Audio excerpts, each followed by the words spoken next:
గత 4 సంవత్సరాలు 9 నెలలుగా వైకాపా ప్రభుత్వం మన మంగళగిరికి చేసింది ఏంటని ఒక్కసారి మిమ్మల్ని అందరిని ఆలోచించమంటున్నా.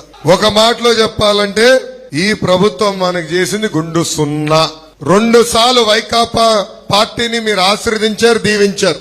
అలాంటిది మంగళగిరి అభివృద్ధి ఎలా ఉండాలా, సంక్షేమ పనులు ఎలా ఉండాలా, కానీ ఇప్పుడు ఏకంగా ఎమ్మెల్యే గారే పారిపోయే పరిస్థితి మన నియోజకవర్గానికి వచ్చింది. ఒక పక్కన కార్పొరేషన్ ఎన్నికలు జరగలేదు, ఇంకో పక్కన ఎమ్మెల్యే గారు లేరు.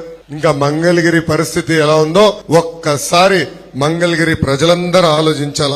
ఎమ్మెల్యే గారు రాజీనామా చేసిన తర్వాత మీడియా మిత్రులతో మాట్లాడుతూ ఆయనే ఒప్పుకున్నాడు, మా ముఖ్యమంత్రి మంగళగిరి ప్రజల్ని మోసం చేశాడని. ఆనాడు మంగళగిరికి జగన్ గారు వచ్చి ఏకంగా ఆళ్ల రామకృష్ణారెడ్డి గారిని గెలిపించండి, మంత్రిగా నేను చేస్తానని హామీ ఇచ్చి మాట తప్పారు. అంతే